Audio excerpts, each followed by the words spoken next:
la présence de bases militaires étrangères au Sénégal. Le Sénégal remet en question la présence militaire française sur son territoire. Cette présence de bases militaires suscite des interrogations légitimes. Plus de 60 ans après nos indépendances, nous devons nous interroger sur les raisons pour lesquelles l'armée française, par exemple, bénéficie toujours de plusieurs bases militaires dans nos pays et sur l'impact de cette présence sur notre souveraineté nationale et notre autonomie stratégique.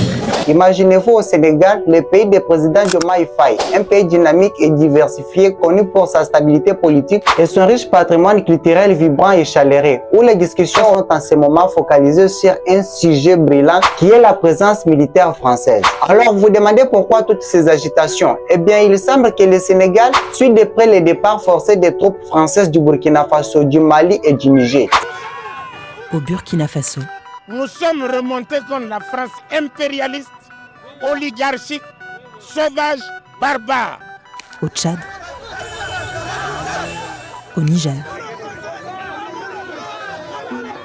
Ces départs forcés provoqués par le coup d'État dans ces pays au cours des 2 dernières années ont été de véritables secousses dans la géopolitique de l'Afrique de l'Ouest. On pourrait presque les comparer à des briques qui se renversent les unes après les autres. Vous voyez ce que ça fait? Et maintenant, le Sénégal commence à se poser des questions. Que se passerait-il si le vent du changement soufflait aussi fort chez eux? Alors la question qu'elle se pose, c'est que pourquoi une telle remise en question par le gouvernement sénégalais? Eh bien, c'est comme regarder quelqu'un et réorganiser son jardin. On se dit qu'on devrait peut-être faire la même chose. Comme ses voisins, les Mali et tant d'autres évaluent les avantages et les inconvénients de la présence militaire étrangère sur son sol, c'est exactement ce que vivent les Sénégalais en ce moment. Avec tant d'incertitudes et de possibilités, il est normal de se poser 1000 questions, bien sûr. Après des décennies de présence militaire française, le Sénégal pourrait bien être à un tournant historique. Avec l'arrivée au pouvoir du président Bassirou Diomaye Faye, élu démocratiquement, Sénégal, Bassirou Diomaye Faye, qui vient de prêter serment une semaine après sa victoire, l'opposant qui a fait campagne sur un programme de rupture.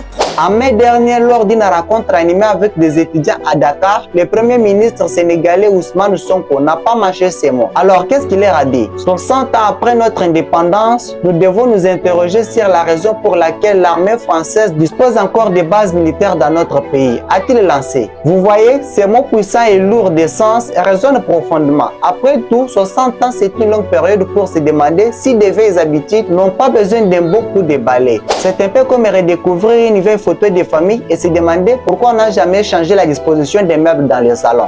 Avec ce genre de déclarations, Sonko a touché une corde sensible. Les discussions sur la souveraineté et l'indépendance réelle du Sénégal prennent une nouvelle dimension. C'est comme si le pays tout entier se tenait devant un miroir, se demandant à quoi il veut ressembler dans le futur. Ces propos percutants de Sonko sont tombés lors de la visite de Jean-Luc Mélenchon, le chef de file de l'opposition française, la France Insoumise. Cette visite a mis en lumière la volonté du gouvernement sénégalais de revoir ses relations avec la France. Le discours de Sonko et du président Faye, entré en fonction le 2 avril dernier, ne laisse aucun doute. Ils sont décidés à réduire la dépendance étrangère au Sénégal. Sonko et Faye semblent être sur la même longueur d'onde, prônant un avenir où le Sénégal se tient debout, plus autonome. Peut-être que lors d'une conversation en coulisses, ils se sont dit quelque chose comme « il est temps de prendre notre destin en main, non ?» C'est cette dynamique de renouveau qui anime leurs actions et leurs paroles. Je tiens à signaler que l'avenir de la présence française au Sénégal reste enveloppé de mystères, attendant une clarification officielle. On en parle beaucoup dans les cercles informels, mais rien de concret n'a encore été annoncé. C'est un peu comme si tout le monde attendait que quelqu'un tire le premier coup de sifflet pour marquer le début d'une nouvelle partie. Alors, on continue.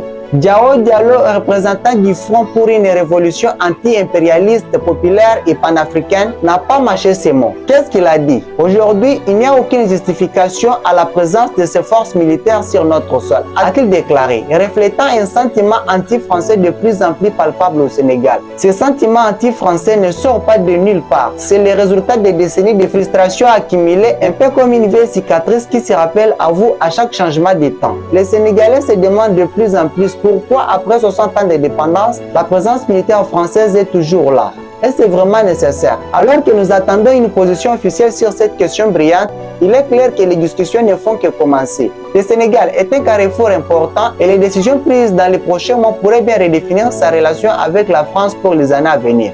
Voilà, c'était tout pour cette vidéo. N'hésitez surtout pas à me dire ce que vous en pensez dans les commentaires. Je suis toujours curieux d'avoir vos avis. En attendant, on se retrouve très vite pour une nouvelle vidéo. Peace out.